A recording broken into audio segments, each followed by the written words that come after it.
What's up, Kryptonians? Today I'm talking about a movie called Cuckoo, a movie that came out a few weeks ago. It's a film starring Hunter Schafer and Dan Stevens, and it's about this girl who is forced to kind of move in with her father and her stepmother and her stepsister. They all move into this weird resort that's run by Dan Stevens' character, and while she's there, there's a bunch of really weird things and happenings that are going on. Shit gets kind of crazy. In fact, you might say, shit gets kind of cuckoo. Okay, yeah, I admit it's kind of bad, but I couldn't resist, okay? A movie like Cuckoo, a title like that, it just lends itself to some corny ass jokes. Deep down, you know that deep within us is a desire to have a bunch of really corny jokes land for the right people, and I just hope that on this channel, my type of corny jokes is your type of corny jokes. I knew nothing about this movie going into it. I had seen one trailer and I was just like, that looks kind of creepy, can't wait to see it, and now that I've seen it, I can tell you, movie's kind of creepy. You should probably see it. I like horror movies that have a little bit more style than the rest. And that style can apply to the performances, it applies to the characters, it applies to the visuals, the overall pacing and vibe of the movie. This movie has a vibe of creepy, definitely, permeating throughout. You can tell as soon as they get to this resort, as soon as they settle in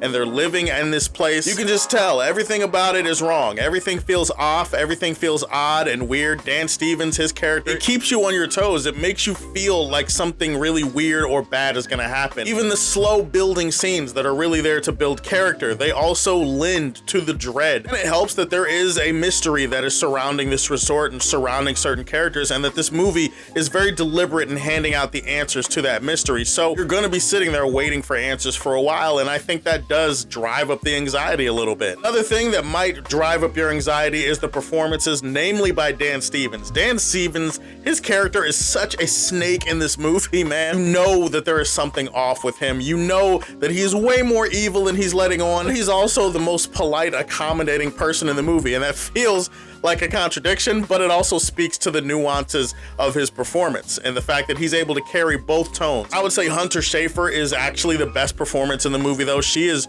really great here, and she also has a lot of different aspects to her character. There is an emotional core with her storyline involving her and her little sister that I think really does add something to the movie, and it keeps them a little bit grounded compared to everything else. It's crazier and crazier and crazier the longer the runtime goes, so it's nice to have an emotional storyline that you can kind of latch onto and be like, yeah, this is home, this is where we live, and this is where we can be comfortable, and I really appreciate that about the movie. Visually, the movie is a gorgeous, beautiful looking movie. I don't know what the budget was, but I feel like they utilized the budget to the best of their abilities here. There's some really dark, lush cinematography here that really lends itself well to some wide shots, some close-up shots, and some Dutch angles that you wouldn't expect. In terms of camera work, this movie was doing all the little things to kind of add to the intrigue. And like I said, this movie just kind of gets crazier and crazier. The answers that you get are really weird, and then some of the answers you don't get are gonna leave you feeling very weird about the movie in general. And there are some what the fuck type of moments that pop up in this movie, I'm not gonna lie. For some people, I think they're gonna be turned off by the slow pace of this movie. This movie, like I said, is very deliberate about giving you the answers to the tests. They take their time building things up. The first,